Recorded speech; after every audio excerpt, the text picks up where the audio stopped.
Depleted uranium is a naturally occurring heavy metal. It's the waste product of the process to enrich uranium, where highly radioactive parts, or U-235 isotope, is taken out, used for nuclear weapons and nuclear reactors, and then kind of the unusable parts of the uranium is called depleted uranium and is stored in large cylinders.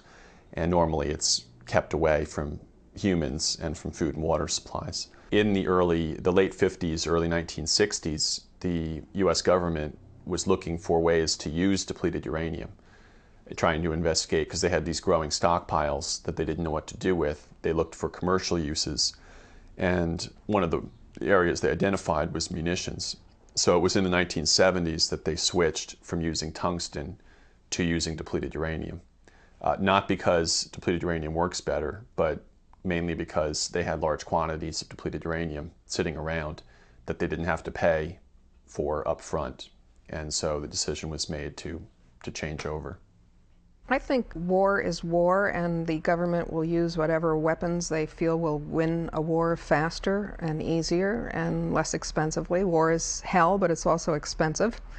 And if you're using weapons that are made out of nuclear waste, you're doing two things with your dollar. You're cleaning up nuclear waste, and you're killing people at the same time. So economically, it's brilliant. This is a mock kinetic energy penetrator, and these rounds work on kinetic energy. So they're fired. It's a very dense, heavy metal. There's no explosive charge. It flies through the air at several hundred miles an hour, and when it hits, it's a function of the velocity and the density of the round that enables it to penetrate its target. And when it does that, a lot of dust gets created, because one of the properties of depleted uranium is that it burns. It's pyrophoric. So all these very fine dust particles get created and they contaminate the area in and around the vehicle that's hit. And the danger is if you inhale that, then you have the alpha radiation in your body. It's not the same as the uranium dust that you have to deal with in uranium mines or mills.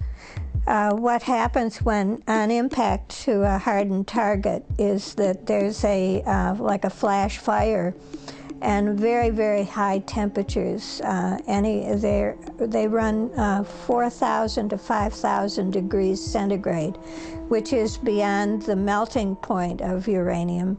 And it acts like a fire in a kiln and turns it into a ceramic. So the uranium oxide aerosol that was released all over the battlefield in the Gulf War was like very small glass particles that were radioactive. And this is what I think is why it's such a major component of the Gulf War syndrome. It's certainly not everything, but I think it's the major part. We must remember that radiation is not a new thing on this Earth of ours. Since the beginning of time, the Earth has been bombarded by radiation from outer space. Cosmic rays and high-energy particles rain down from space upon each and every one of us every second of our lives. We are also struck by radiation from the materials in the Earth itself. All this is known as background radiation. It is part of nature. We can't control it. After a shot has been fired, the atomic cloud, like a giant vacuum cleaner, has sucked up dirt and debris from the Earth and is full of radioactive particles. Is it dangerous? Yes, right now it is. You wouldn't want to go into it, but neither would you deliberately walk into a blazing fire. You have to use common sense. Well, this is a map that the Pentagon released in November of 1998, marking the areas in Iraq and Kuwait where depleted uranium was shot. On this map, the pink areas are the areas where the A-10 aircraft shot depleted uranium rounds. The little stars here are where there were tank battles, where the Abrams tanks were shooting depleted uranium. But when the Pentagon released this map, they did so saying that, people are saying this is affecting the health of people in Iraq, but we just don't believe it. And, if you look at this map, most of the depleted uranium that was shot in uninhabited areas of southern Iraq. But it also shows that every American division went through areas where depleted uranium was shot at least once. The number of Marines who were down here went into Kuwait, and Army troops that were involved in the ground war was 436,000, according to the Pentagon. So that means 436,000 people went through these contaminated areas.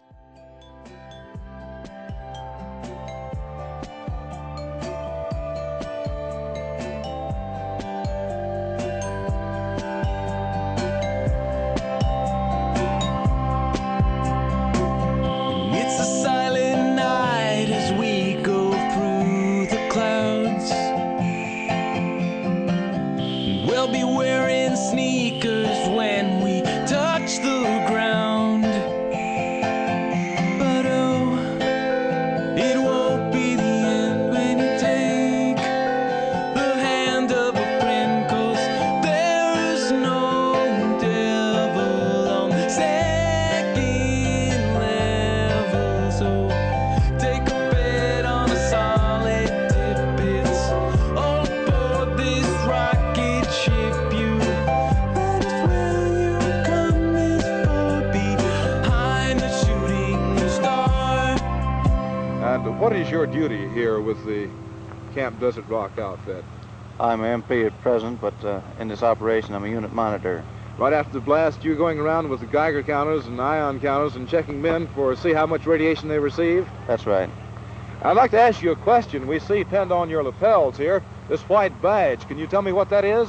That's a film badge to determine, detect the amount of radiation you've received in the area. And they can tell from that if you received a lethal dose. Is that right? That's right, they can.